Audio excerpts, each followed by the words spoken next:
Thank you, Bishoy, for the intro. I think this was a great preface to the discussion, having an open heart and an open mind. And truly, I would echo what Bishoy said. This is the only way we can benefit from these discussions, having an open heart and an open mind. And once again, I'll reiterate, this is a privilege and a blessing for me to be here with you. Like I said, genuinely to learn with you and from you about these essential issues of life.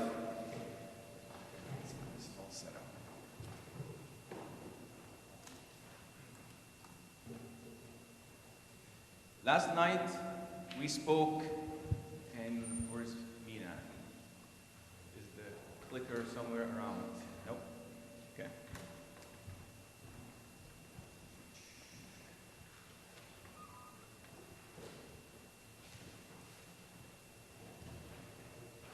All right, no worries.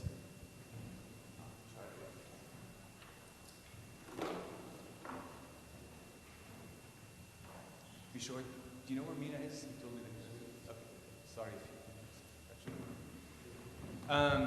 So last night we spoke about the truth, whether truth is relative or absolute, and what does truth mean. And I think it's logical, it makes logical sense to begin with truth and establish the fact that truth does exist.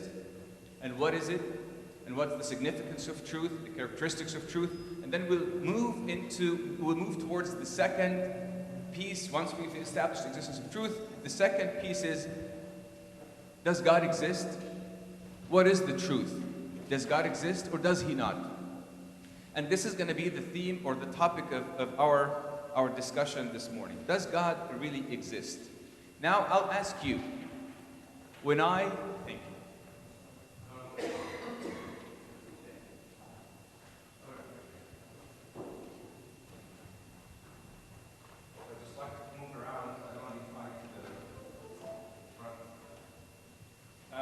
does God really exist? Now I want to ask you this question. Of course we know he does exist. Well, maybe we don't know he does exist, or he doesn't. If I were to ask you this question, or let's say your roommate in college, chances are that there may not be Christian, let alone Coptic Orthodox, but let's say they ask you this question. Can you please tell me if God exists or not? What would you say? Besides yes or no, you have to qualify the yes and the no. Does God exist? What would you say? Come on. Yes or no? Why? Tell me. Okay, 1 second. There's probably more cases that he does exist than he doesn't, if you're going to go strictly from a logic perspective. Okay. So the evidence points towards the yes versus the no. Very good. Yes, sir.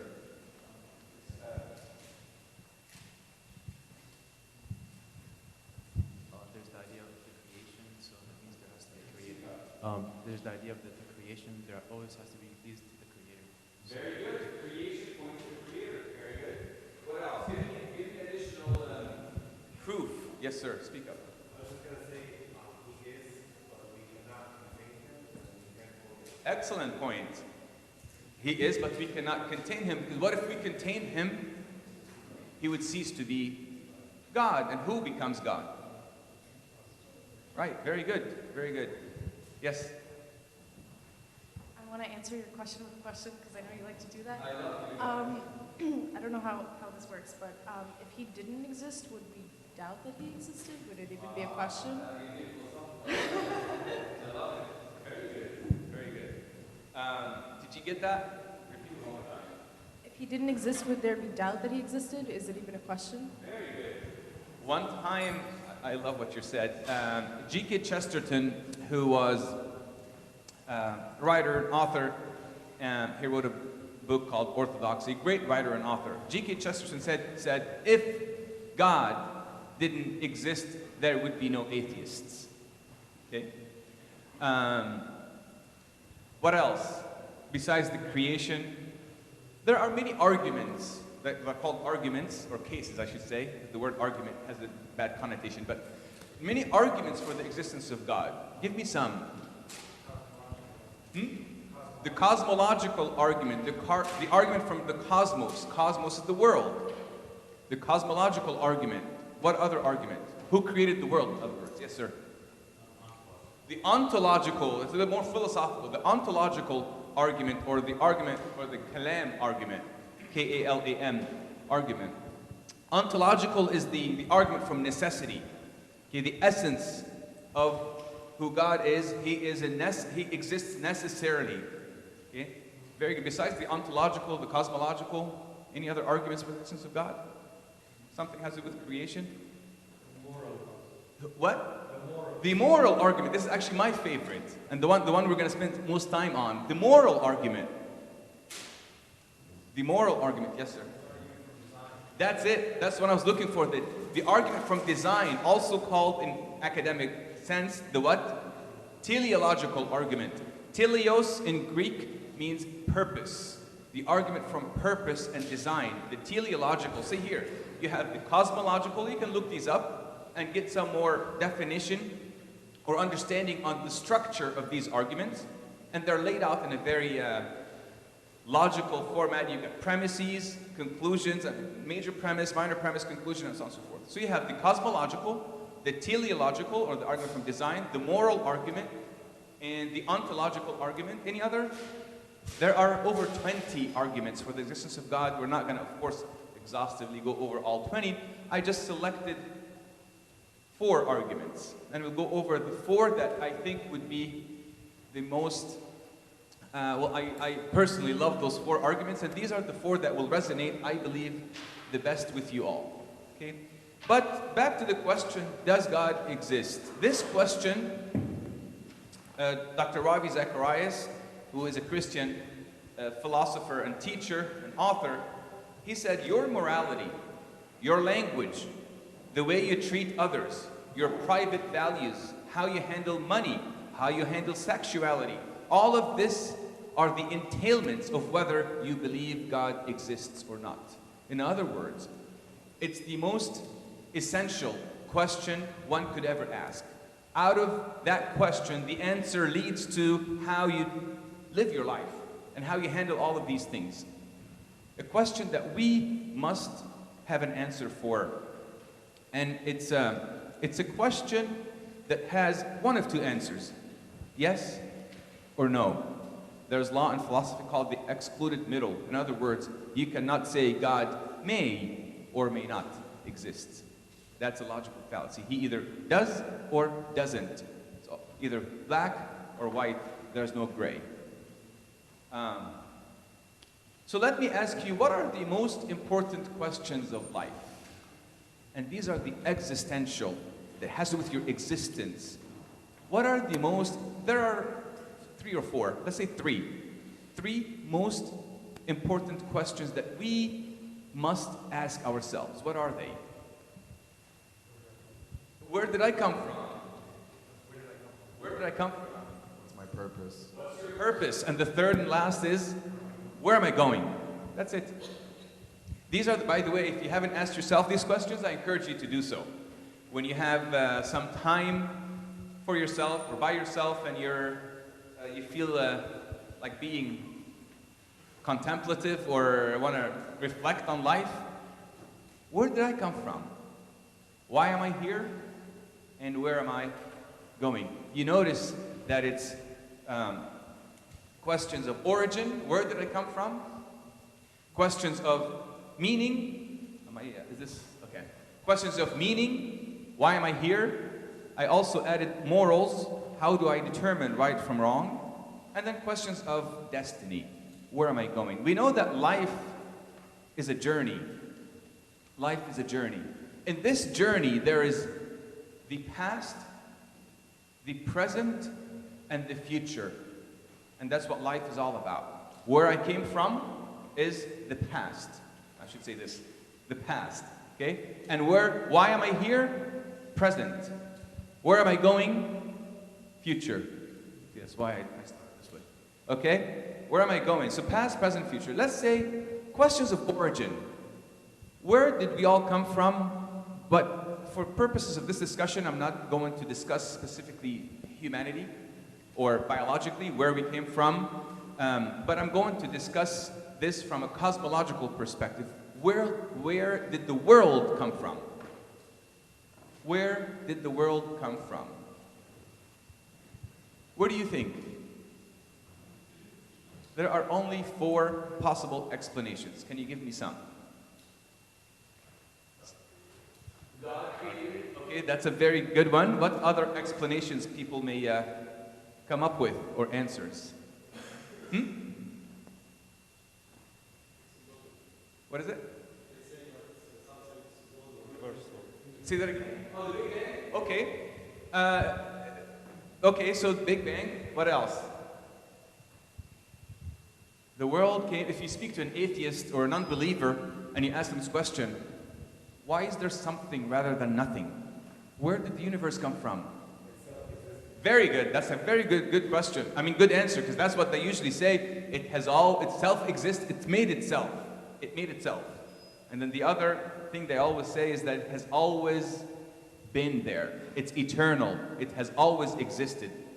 So these are possible for, actually there's another one, chance, which actually speaks to the Big Bang, chance. So the world either existed by chance, it is self-made, it's eternal, or it's created.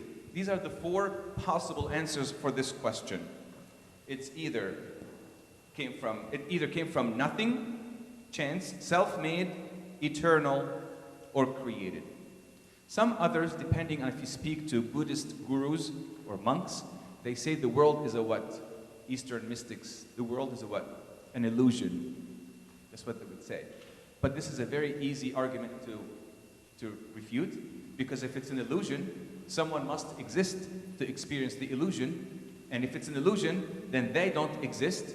Actually, we don't even exist, so we don't have to worry about the question. If really the world is an illusion. So this one is an easy one to answer. But the world is the universe can either come from nothing, self-made, eternal, or created. Let's look at each of these 4. Okay? Did it come from nothing? Did it come from nothing? Did the world come from nothing? Any of you watched The Sound of Music?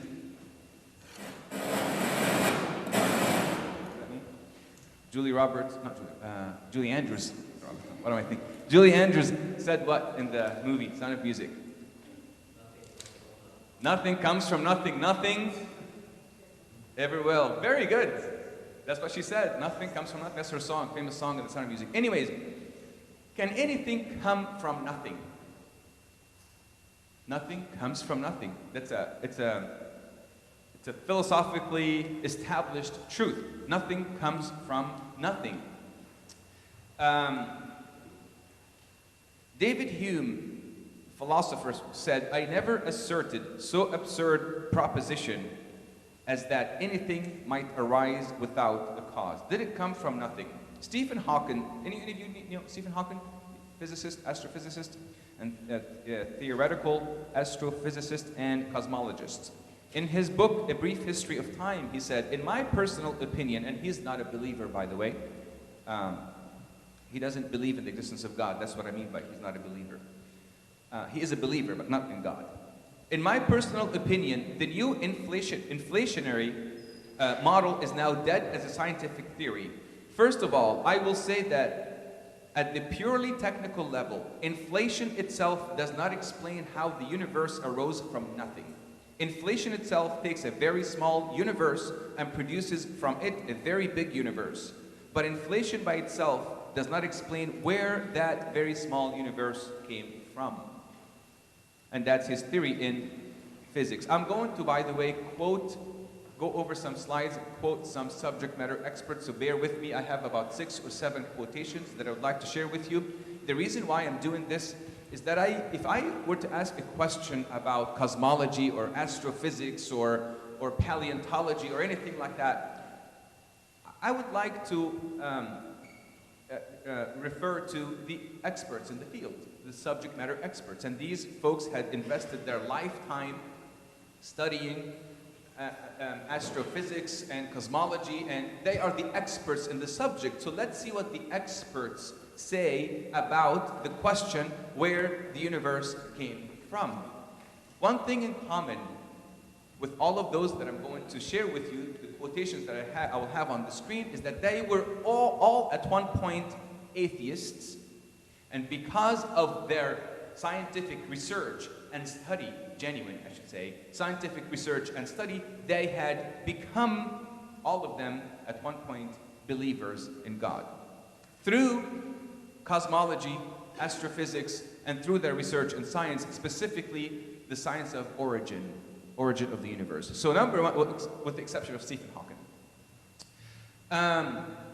Alan Sandage, he's one of the most influential astronomers of the 20th century, best known for determining the first reasonably accurate value of the Hubble constant.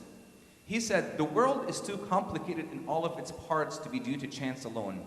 I am convinced that the existence of life with all its order in each of its organisms is simply too well put together. The more one learns of biochemistry, the more unbelievable it becomes unless there is some kind of an organizing architect." More, Robert Jastrow, he's an astronomer, physicist, cosmologist, and so on and so forth, leading NASA scientist. He said, "The creation of matter out of nothing would violate the principle of the conservation of matter and energy, which states that matter and energy can be neither created nor destroyed. Matter can be converted into energy and vice versa. But the total amount of all matter and energy in the universe must remain unchanged forever. It is difficult to accept a theory that violates such a firmly established scientific fact." He again argues against the fact that the universe came from nothing. It does not make any scientific sense, nor does it make any logical sense. He goes on to say, now we see how the astronomical, this is his conclusion before he becomes a believer in God. He said, "Now we see how the astronomical evidence leads to a biblical view of the origin of the world, that there are what I or anyone would call supernatural forces at work is now, I think, a scientifically proven fact." George Wald also said, yes, sir. I just have a question about the previous quote. This one or the previous one? So wouldn't that point also refute the statement that God created the earth out of nothing, or he spoke the word? Very good, very good. That's a good question. How did God then create the world out of nothing? We'll discuss that when we look at the four possible option, which is creationism. Okay? But this is a great question. Keep in mind, just to kind of keep in mind, those scientists are studying the created world. In other words, their findings are only based on that which is physical, not metaphysical. But that doesn't rule out the existence of a metaphysical being beyond the physical order, the physical world, that actually exists necessarily, as you mentioned, the ontological argument, that can give rise outside of the physical world, that can give rise to the physical world. But the physical world cannot give rise to its own. Do you see what I'm saying? So there's a difference. It's not apples and oranges, but we'll get to that.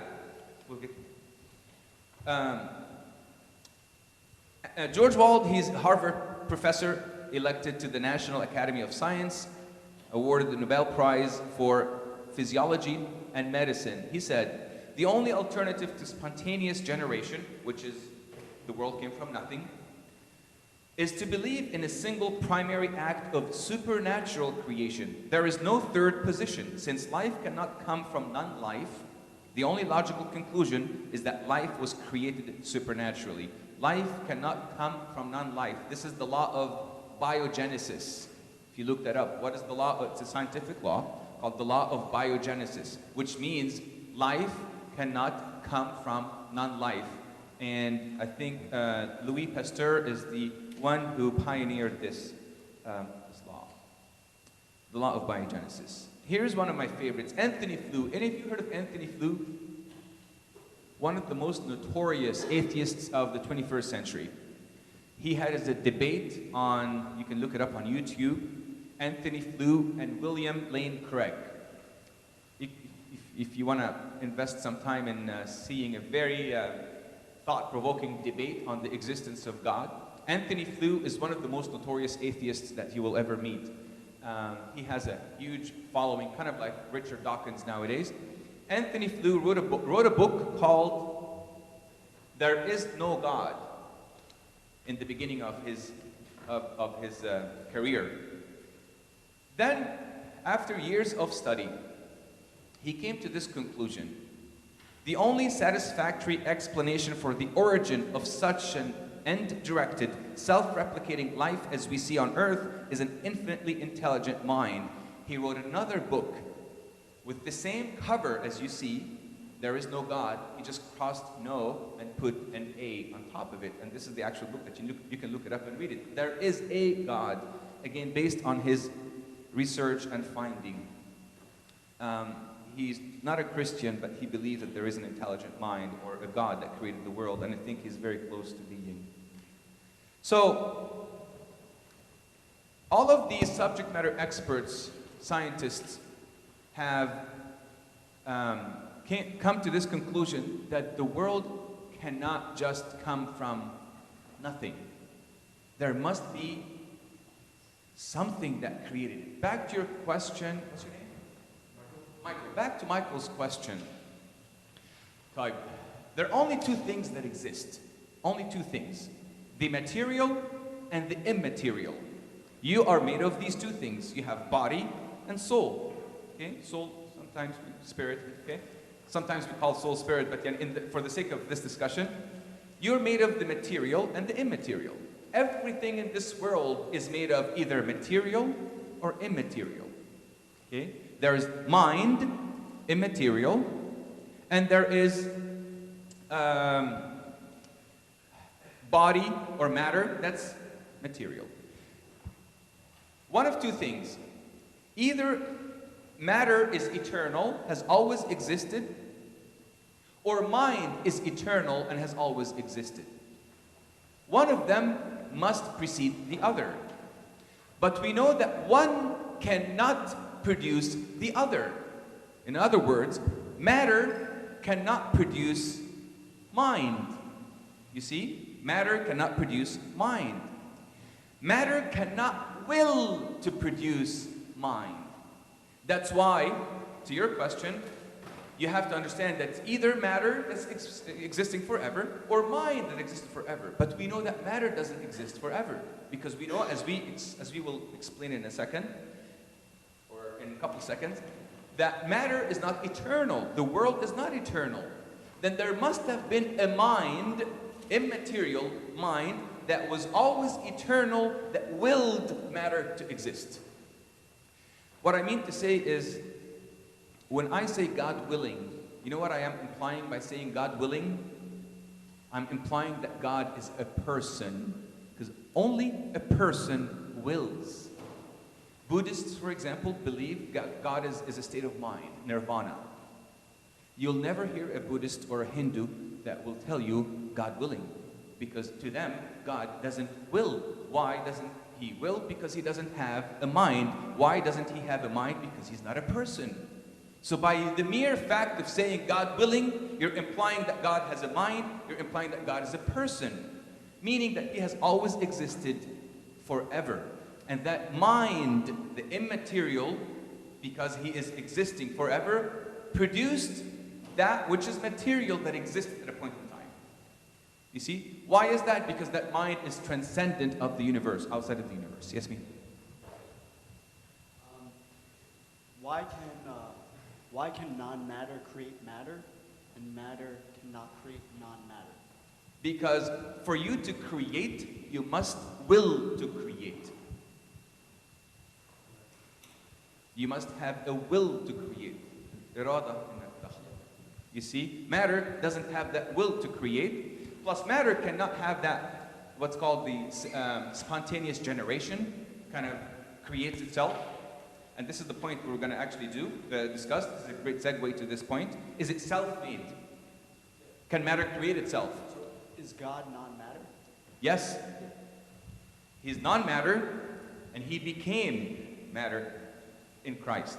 But yeah, while not ceasing to become God. Yeah.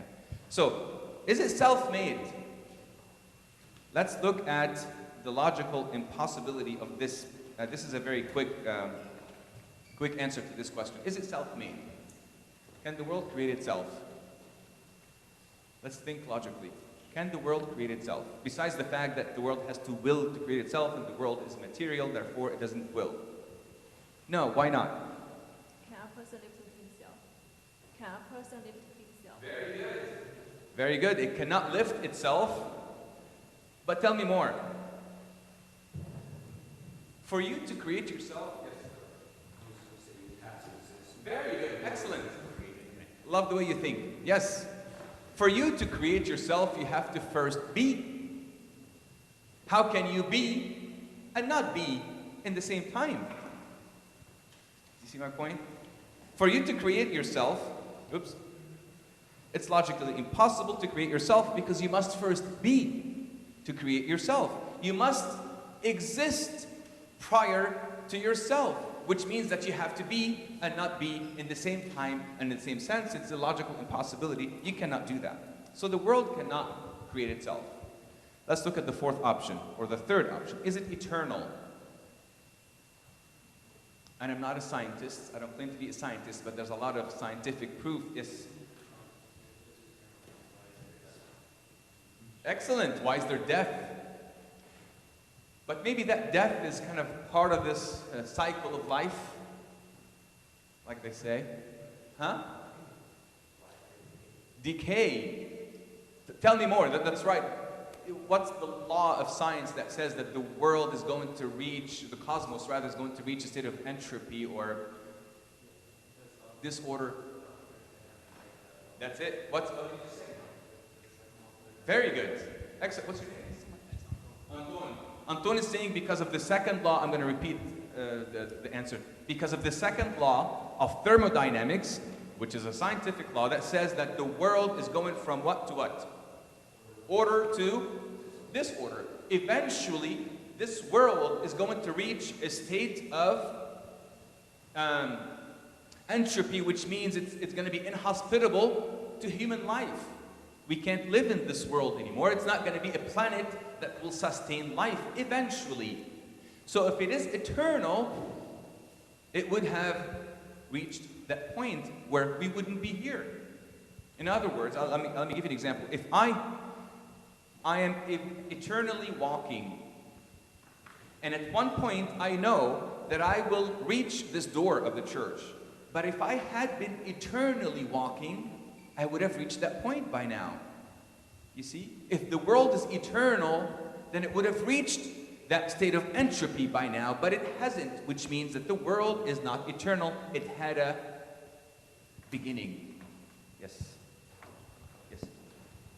Even the idea of entropy itself will assume that there was a beginning, because you have to start with an order. Excellent. Yes, there is a beginning. There is order for it to become disorder. So you can study the first and second law of thermodynamics, and you will. But let me tell you what Arthur Stanley Eddington, he's a British astronomer, astrophysicist. What he said: the world is running down. In other words, yani, it's going to reach that state eventually. If it is running down, there must have been a time when it was fully wound up, just like you said. Somewhere between the beginning of time and the present day, we must place the winding up of the universe. When did that occur? And who or what wound up the universe? That's the question that we need to ask. So we know the world had a beginning. How did that come about? Couldn't have been self-made, and it couldn't have been from nothing. Okay, from a philosophical perspective, we cannot say that the world is eternal, because I just put that slide. This is the slide I was doing downstairs. But let's just follow this slide step by step. Philosophically speaking, there could not have been an infinite number of moments before today, right? Otherwise, today would never come. But we know that today has come. But there wouldn't be an infinite moments before today. By definition, an infinite can never be passed. It has no end and no beginning. But since the moments before today have passed, in other words, we have arrived at today, it follows that there must only have been a finite number of moments before today. Does that make, before the question, does that make sense first of all? Does it resonate? Okay? Yes, Mina. But now, infinite doesn't, like in my head, doesn't mean that something couldn't have become before it. It just means it's never ending. In this sense, has no beginning and no end. It's actually better in Arabic. In Arabic, في أزلي وفي أبدي وفي سرمدي. Correct me if I'm wrong, Abuna. مش كده؟ Huh? Exactly. So في أزلي, no beginning. وفي أبدي, no end. Sarmadi has no beginning and no end. So in this sense, what I mean by infinite, I'm implying no beginning, no end. Yes, sir. Huh?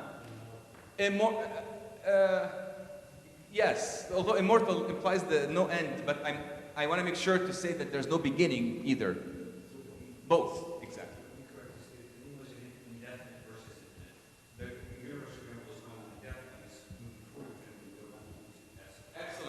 Excellent. So I'll change that to indefinite versus infinite. Okay, that's probably a better translation. Thank you. So, thanks, Mina, for the question. So we know that the world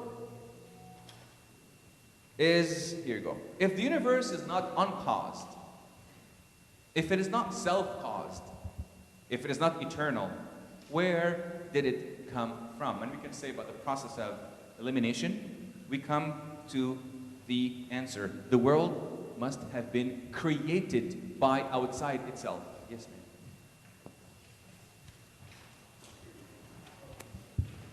What do you say to the experiment where they got like all non-living materials and then one living cell came out? I don't know what's the name of the experiment. Yeah. What do you say to that? I want to know more about that because this would, I'm sure there's more. First of all, I don't know about that experiment myself, but there must be an element of life or when you said cell, a living cell, there must be a living cell in that experiment that produces another living cell. But one of the laws of science, the biogenesis law, says that life cannot come from non-life. So you cannot produce life out of a piece of wood or a rock or anything like that. This has never been done, and I'm not really familiar with that. I mean, tell me more about it, or I'd like to study more about this, but this has not been. Yeah, I remember I read this same experiment. Darwin created the experiment, whereas he put a cell in a cell life type of thing, but he destroyed the cell itself. So he put it in a form of a way where the cell would grow in itself. But it happened that the cell itself decayed. Oh, but there was life already. Yeah. Yeah, but it did not come completely from something immaterial. No. Okay. So, but the idea is that his based his all arguments on that one particular thing where can life create itself? But it really can't. It would establish that the cell has to create its own cell. But if you destroy the cell, Then there's no life. there's no life. Exactly. That's what I'm familiar with, but I'm not familiar.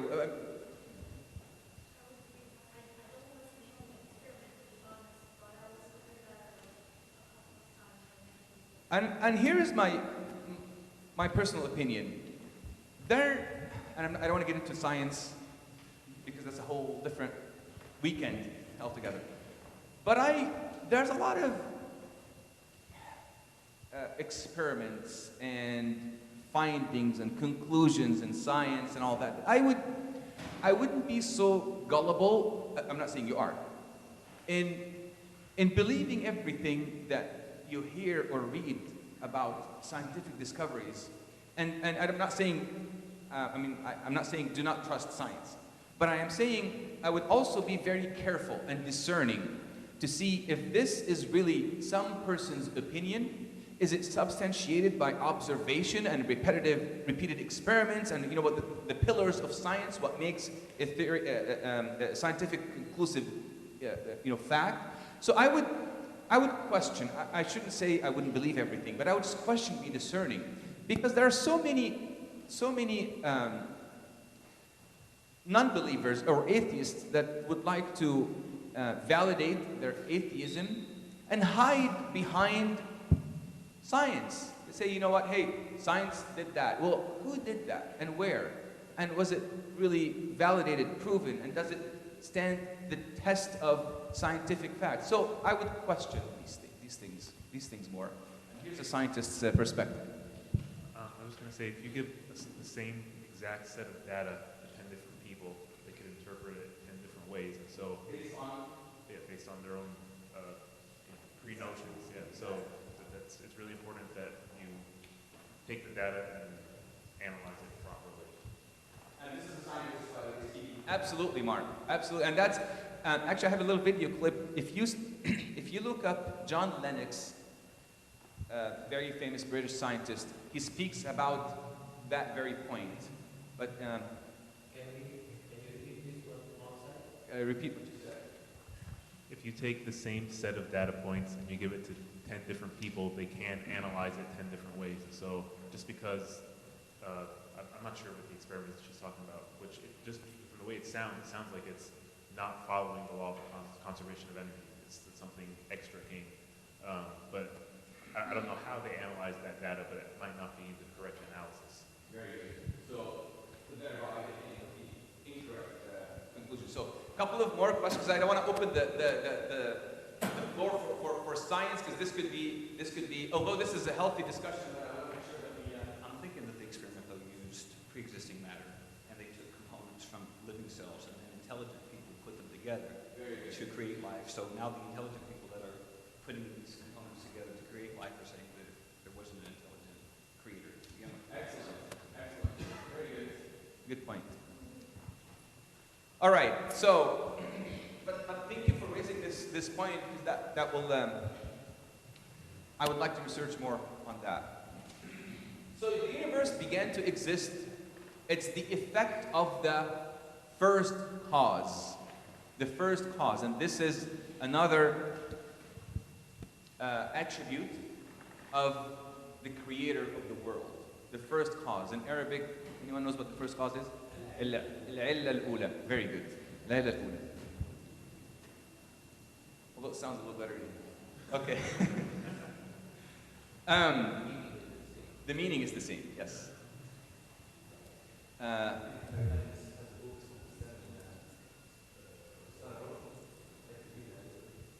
Answering objections. So wait a minute. Okay, makes sense. Fine. Okay, I'll grant you the conclusion that the world is created. There are some objections. And this is actually the most important part of this discussion. How can we answer these objections? What is the very first objection that you can come up with? Everything is created by God, then, who said that? Right on. Who created God? Who made God? The question of all questions. This question, by the way, could be asked by an adult thinker, or it could be asked by a little child, my son. He asked me this question at 6 years old. He said, Dad, you say God created everything. Who created him? It's a very good question. And of course, the answer you give to the thinking adult is going to be different than the answer you give to, if you have Sunday school kids at that age, you have a different answer for them. So let's expound on both of these. Maishi? Who caused God, or who made God? If God made the universe, who made God? I have a little video clip that I want to share with you, again by John Lennox. But before I share with you the video clip, I want to go back to what Bishoy referred to earlier as the cosmological argument. And the cosmological argument is a very simply stated argument. Very simply stated. It says, everything or whatever begins to exist has a cause. That's one premise, first premise, major premise. Whatever begins to exist has a cause. Are we all agreed? We made that conclusion. The universe began to exist. We concluded the universe is not eternal. The universe began to exist. Therefore, the conclusion then follows that the universe had a cause. Now that's the cosmological argument. What's the key word in the first premise? Yes. Did you hear what Nathan said? Begins. Begins. And that is the answer for that question. Let me explain. Yes, sir. Whoever's going to answer a question, please stand up and talk really loud. We'll try to get the mic, but it's really important for everybody else in the back hears. And if you can't hear, please come up. We do have a lot of room in the front, just so we can all hear you. Perfect. Thank you, Mina. Sorry. I'll use the mic next time. Thank you, Mina. So, let me go back and explain a little more and then share with you the video clip. Only things that had a beginning are caused. Only things that had a beginning are caused. And I'll explain why. And only things that are caused are made. Only things that are caused are made. God, by definition, if we were to define God as those who believe in God and calling themselves Christians, they, by definition, believe that this being called God had no beginning. Therefore, he had no cause. Therefore, he could not have been made. Let me explain more.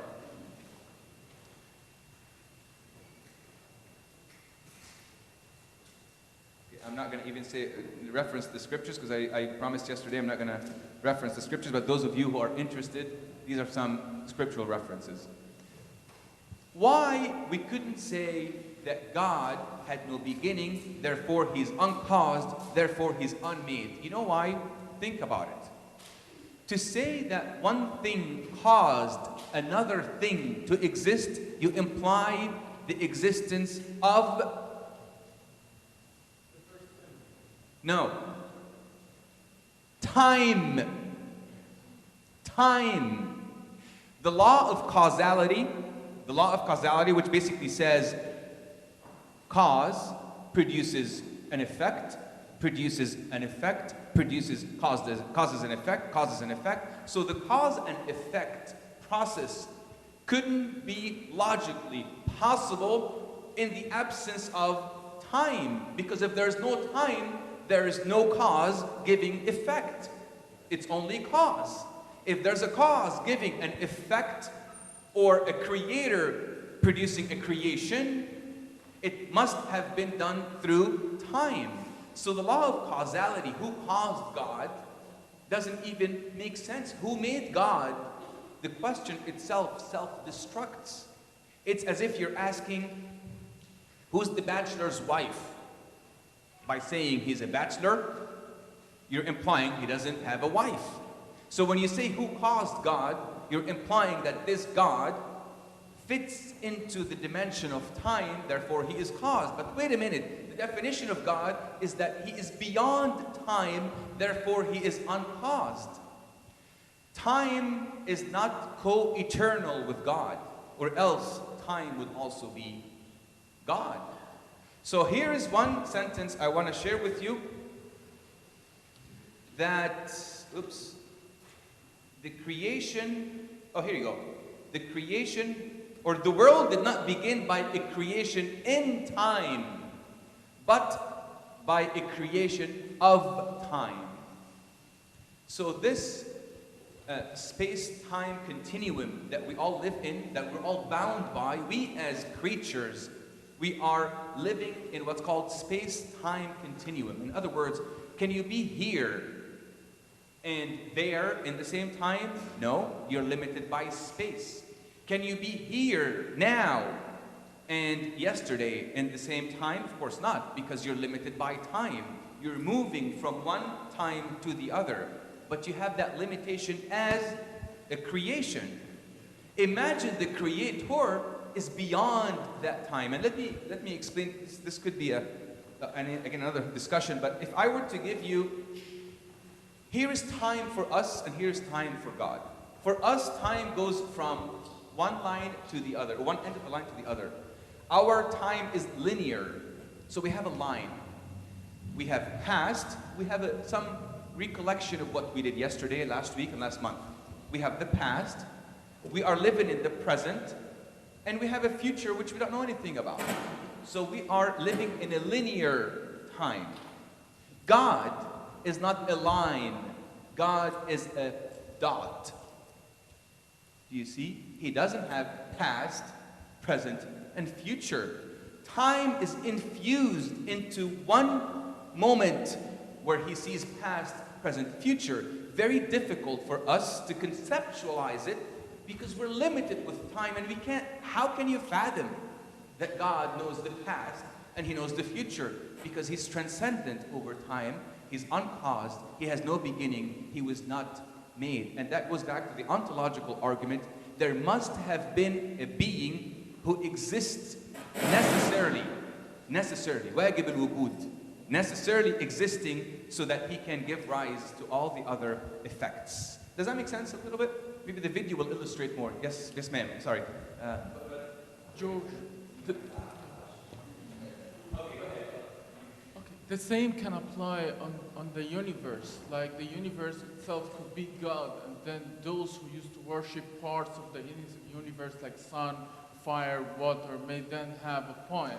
Because maybe the universe itself is a dot and it's not limited on a time frame. So, but we have established one very important truth, that the universe is not, can you guys respond? Eternal. The universe is not eternal. So it couldn't have been God. And because it's not eternal, it means, it follows that it's bound by time. The universe, like I said, the universe began by a creation in time. There was a time. That's why the very first verse in the Bible says what? yes, in the beginning. So there was a time. Yes, but we didn't know when the universe started or when it will end. It doesn't matter when. What matters is this. I'm not saying when. It could have been 13 billion years. It doesn't matter when. What matters is, did it have a beginning or did it not? Once you say the universe had a beginning, the implication is that it was created in time. Time, by definition, or being above time or transcendent of time, means that you had no beginning and no end. So the universe could not have been in the same comparison. But, yes, sir. Is it also being accepted now that the universe was not? Absolutely. No. It's a scientific fact. Actually, I'll give you the exact references and books and scientists who actually have spent years and years and years to... you read about the first and second law of thermodynamics, which we started to talk about, and there is countless scientific proven fact that the universe is actually going to entropy and it had a beginning and it's not eternal, therefore it could not have been worshipped as the mind. I think you had a question as well. So why did God make the world? That's always a question that we This is a question you probably would want to ask him when you see him.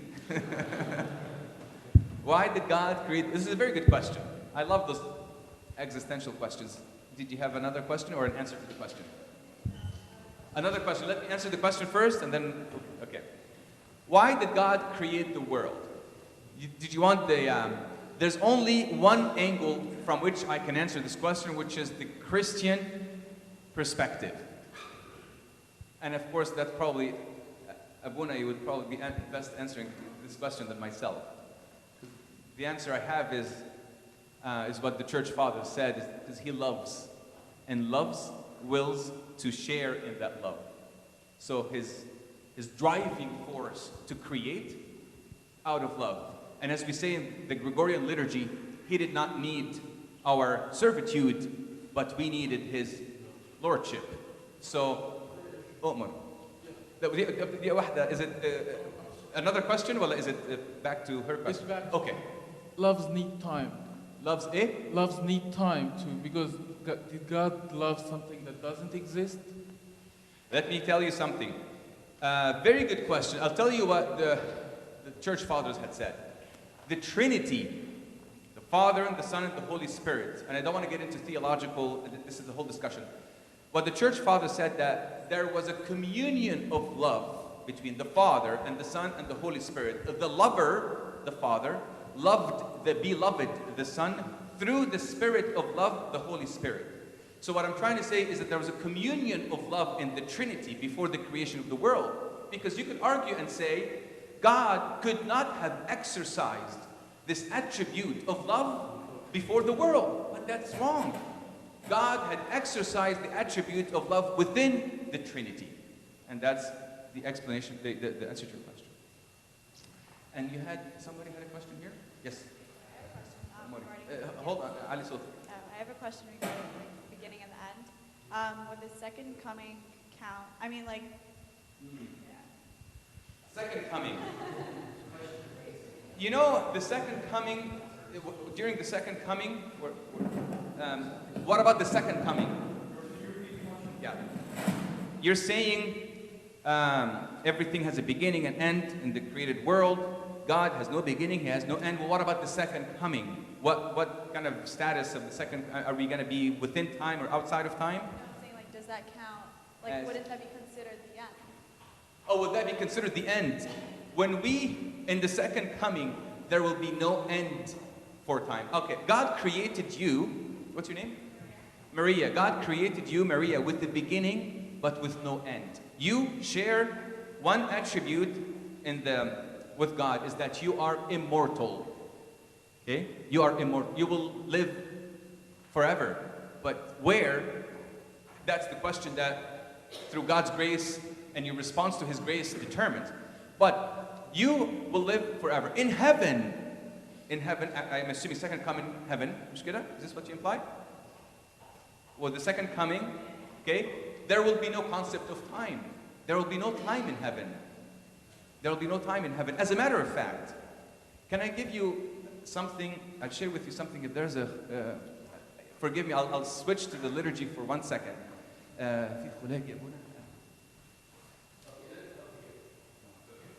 I can tell you, there is a part in the liturgy that says, because this is how we can experience being beyond time in the Eucharist, in the liturgy. There is a part that the priest says that if you were to think about it, it doesn't make any sense. I'll tell you. It says, as we commemorate this, as we commemorate His holy resurrection. Can you say the whole thing, Sabuna, please? Okay.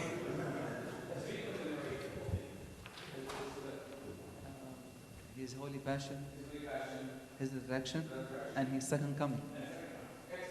So we say this part in the liturgy as we commemorate. You know what commemorate means? Relive. Okay. Taib. Thank you. Therefore, as we also commemorate His holy passion, in other words, His holy passion had already passed. Commemorate implies something, okay?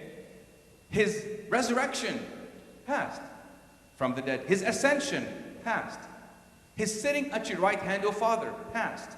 Listen to this. And His second coming from heaven. Oh, wait a minute. Abuna, hold on a second. Commemorate His second coming? He didn't come yet. What are we commemorating? Yes, in the liturgy, we are taken beyond time. And that's why, in the liturgy, St. John Chrysostom says, in the liturgy, he says one of two things happen. Either heaven comes down to earth, or earth goes up to heaven. We are now beyond time. That's why in the processions, all the processions in the church are all done counterclockwise, because we are in church, we are beyond time, except one time, Judas, we go clockwise. Anyway, this is kind of like a side comment of eternity, but we are living beyond time in heaven. We will live beyond time in heaven. Okay, let's move on to the video clip. What does the Bible say? I think we said that already. Okay. This scientist, his name is John Lennox. I'd like to give you some clips here and there to kind of break the routine of talking and giving you a headache. John Lennox is a world-renowned scientist, philosopher of science, and professor of mathematics at Oxford University. Very well-known scientist, and he debated Richard Dawkins in Oxford.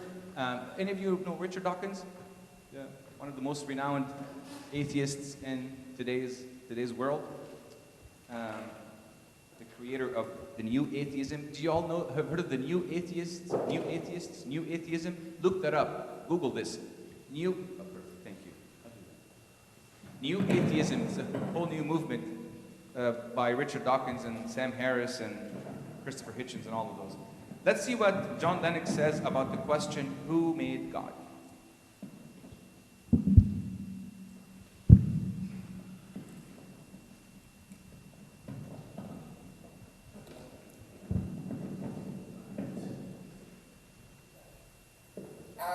Dawkins has made it the heart of his book, The God Religion. I was staggered when I found that. What I mean about Russia, ladies and gentlemen, is I used to get this all the time in the Academy of Sciences when I was traveling out to Russia in the late 1980s and the early 1990s. That it was almost the first question. If you believe that God created the universe, then logically you've got to ask the question, who created God? And then you have to ask, who created the God that created the God that created the God that created the God that created God, and so on ad infinitum. And that was the end of God. And that's exactly what Dawkins says to God. Delusion. But let's analyze it for a moment. Who created God? If you ask that question, it shows you immediately categorize God as created. So you're talking about a creative God. Now you imagine if Richard Dawkins had written a book called The Creative God's Delusion. I don't think many people would have bought it. Because I don't need him to tell me that creative gods are a delusion. We usually call them idols, incidentally. But you see, this question, this question is extremely interesting because it's an illustration of a question that already rules out the explanation that's most likely to be true.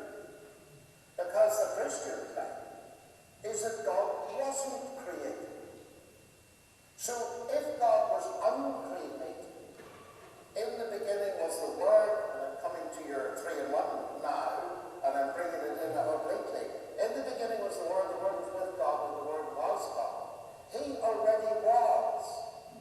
So the central Christian claim is, and in Judaism and Islam, of course, equally, is that God is eternal. So the question, by definition, doesn't even apply to him. That's immensely important. The only way you can get anything out of it then, in a negative sense, is to assume that everything is in the category of the created, but that's just begging the original question. And the Greeks were interested in it, and that's why John's Gospel starts with those words. In the beginning, the Word already was. And then it says, all things came to be through him. The Greeks were interested in the question of two categories. The things that came to be, the created things, and the things that already were. And the question resolves down to this. Is there a thing or a being that never came to be? And that is the Christian claim. And he's called God. But there's a little condition to this, you see. Richard Dawkins, and I had a debate with him on this very topic in Oxford. And I said to Richard, you say that who created God is a legitimate question. I don't think it is. But let me assume now that it is. You believe that the universe created you. So I beg leave now to ask, using your own question, who created your creator? I'm waiting still for the answer. Okay. That's the response to the famous question, who created God? Remember I told you that there's an answer to a mature adult thinker and there's an answer for a 6-year-old? Would you like to know? Thank God he asked me this question during Christmas time. So we had this train, choo-choo train, under the tree. And then I asked him this question. Who pulls the last car of this train? He said, the car in front of it. I said, well, who pulls the car in front of it? The car in front of it. And I went all the way to the very first car engine of the train and said, who pulls, or what rather pulls this car? He said, it kind of pulls itself from within itself. I said, this is God. So that's some kind of illustration that resonated with him. He said, now I get it. And when he grows up and matures, he can maybe understand the other arguments. Do we have time for objection number 2? Bishoy? Please wave your hand, or tell me to shut up and sit if I pass my time. Objection number 2. This doesn't prove a personal God. But why couldn't that be just a vague force? Like in Star Wars, may the Force be with you. And you say, and with you or something else. Anyways, so why couldn't it be a force or energy? I mean, it's a good question. Why does it have to be a person? Anyone? Yes, Nathan. Things like that don't stand in causal relations. You would have to have something that is a mind to start the first thing, because otherwise everything would be eternal, and then we've already shown that material things can be eternal. Very good. So mind has to have existed eternally. Very good. Very good. What else? The law of causality says what? The law of causality says the effect cannot be greater than its cause. The effect cannot be greater than its cause. Because there's consciousness and intelligence in the effect, it follows that there was consciousness and intelligence in the cause. The cause cannot be greater than the effect. So if I had a book on this table and a fly went on this book, it would not cause this book to fall from this table, because the cause must be greater than the effect, or the effect cannot be greater than the cause. So if there's consciousness and intelligence in us, it means that there is consciousness and intelligence in our cause, or him who created us. So let's look at the characteristics of the first cause. The first cause of limitless space must be infinite. And the first cause of endless time must be eternal. The first cause of boundless energy must be omnipotent. The first cause of infinite complexity must be omniscient. The first cause of moral values, all of these causes are what we experience in the effect, must be good. The first cause of human integrity must be truthful.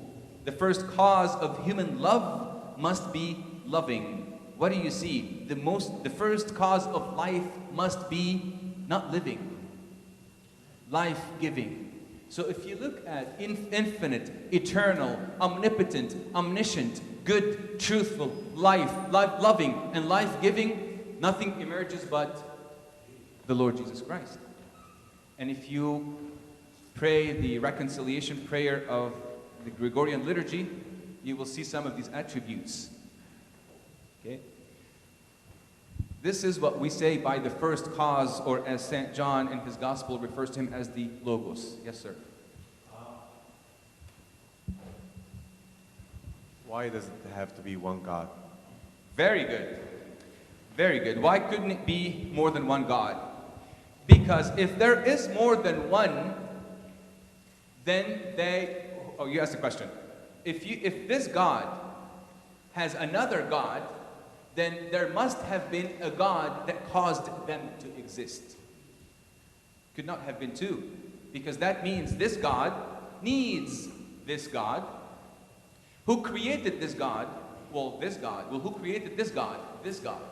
Two implies one thing, effect of multiple causes. But our God, by definition, the God, the creator God, has only one cause, or the uncaused first cause. Two God implies you have two effects that they both needed another one to create both of them. Okay? or they're not equally omnipotent. And they're both, our God is omnipotent, so therefore this argument doesn't follow. Finally, in 1903, Herbert Spencer is a British philosopher, and he's a disciple of Charles Darwin. And he's an evolutionist, and he coined the term the survival of the fittest. He's a very famous evolutionist. He's almost credited for the scientification of the theory of evolution, if there is such a word. In 1903, Herbert Spencer made a profound scientific statement. He said this, and I want you to remember this statement. Everything in the universe can be explained by 5 basic things: space, matter, time, force, and action. Remember these 5 basic things that explain everything in this universe: space, time, matter, force, and action. And he kept looking for the answer to these 5 basic things. Where is time, matter, space, force, and action? And if he were to open the Bible and read the very first verse of the scriptures, in the beginning, time, God, force, created, action, the heavens, space, and the earth, matter. And there you have the answer. And there you have the answer. I want to share with you one of my favorite, I think, to sum it all up, this is the last slide I'm going to have. To sum it all up, this is something that I want to kind of existentially explain to you. Someone said, if you sat 1,000,000 monkeys at 1,000,000 typewriters for 1,000,000 years, one of them would eventually type all of Hamlet by chance. But when we find the text of Hamlet, we don't wonder whether it came from chance. Why then does the atheist use that incredibly improbable explanation for the universe? Clearly, because it is his only chance of remaining an atheist. At this point, we need a psychological explanation of the atheist rather than a logical explanation of the universe. We have a logical explanation of the universe, but the atheist doesn't like it. It's called God. In my opinion, I think this sums it all up. Why are you hanging on to that very incredibly improbable 1,000,000 years, 1,000,000 monkeys, 1,000,000 typewriters that will eventually write Hamlet? But this is not what you intuitively say when you see the text of Hamlet. When you see a design, you don't automatically think it just came by chance. When you see a 747 flying, you don't say, oh, this was a storm that went on a field of metal and all that, and by chance the 747 was put together. When you see, the statue of David, when you see any design, you automatically think of the designer of that design. But why are you holding on to that? It's because this is your only chance to remain an atheist. Yes, Bishoy. Is there any scientific evidence? I think this kind of plays into the whole multiple universe theory. Because I feel that an atheist is putting his faith in the idea or the possibility, as you just put it, that there must, probably there must be multiple universes to exist in order for there to be this one universe that happens to finally, like the example that you just gave. But is there any evidence of multiple universes, or is it just a theory that is based on, what is it based on? And if it's based on faith, then why are they choosing faith in science that doesn't exist rather than putting their faith in? Yes. The multiverse theory, you can look that up also. The multiverse theory is never scientifically proven because we've gone as far as the moon and I think other galaxies are. We know they do exist, but we don't know if they are hospitable to human life.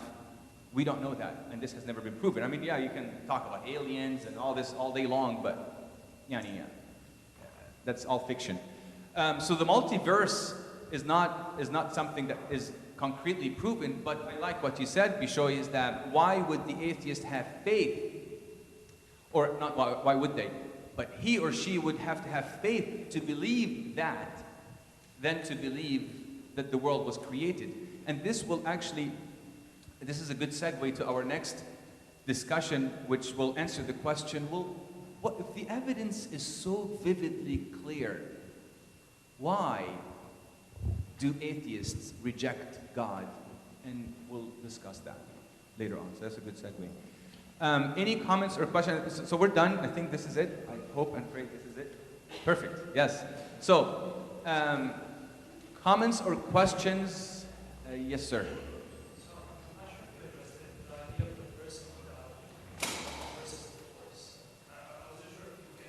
Sure. Yes, it's a good question. We addressed it, but I think I'll just get to that slide again.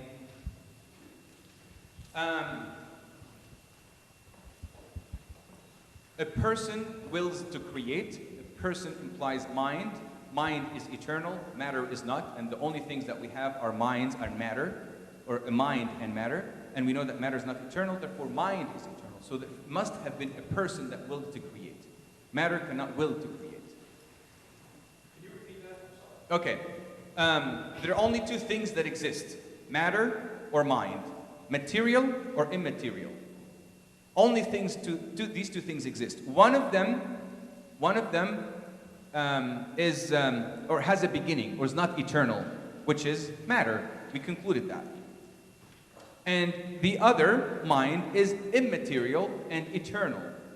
Therefore, one caused or produced, the cause produced the effect. That cause, whichever existed, is the mind, gave rise to that which had a beginning, matter. So therefore, mind preceded matter. That's number one. Number two, matter could not have willed mind into existence. Only mind wills matter into existence. And that willing is an attribute of a person. Why does the immaterial have to be eternal? Because one of them must have willed the other to exist. So it's kind of by default.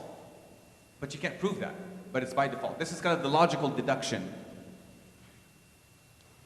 Any other questions or comments? Yes.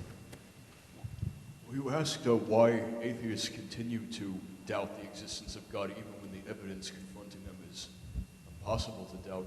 And I would venture the answer that it's not the logic that they're against. They probably would be able to embrace the logic. There's something else about religion in their minds. A traumatic experience, their own philosophical convictions that probably makes them just view that in spite. Excellent point. Very good. Matt. Excellent point, Matt, and this is precisely what we will be discussing next. But you're absolutely right. It is not so much that. Something else. And we'll talk about that. Something else. Someone said, it is not the lack of evidence, it's the suppression of evidence that bewilders the atheists. Any other comments or questions? Yes? Someone said life cannot come from non-life, right? So we all agree with it. I think about chemistry element, like the formula about it. I don't know like water is come from H2 and O2. You're assuming I'm a chemist, but I have no idea what it is. Then like another elementary chemistry, like S, is or yeah, right. So maybe. Sorry, like so another element cannot come from another element. Oh, okay, I get you. Okay, so another element in this formula cannot come from another element. But where's life here? Are you saying that because this element does not come from this element, you're like life cannot come from non-life? Okay. But if this element comes, you're saying this element doesn't come from this element. Okay. This comes from, okay. So even in chemistry, are you saying even in chemistry, life cannot come from non-life because an element cannot come from a non-element or another element? Yeah, very good. Assuming that these elements are the same, so life cannot come from non-life. Very good. Okay, that's a good analogy of. That's a very impressive chemistry formula that you have. I wouldn't begin to even understand what it means. Any other comments or questions? Thank you for sharing this with us. Questions, comments?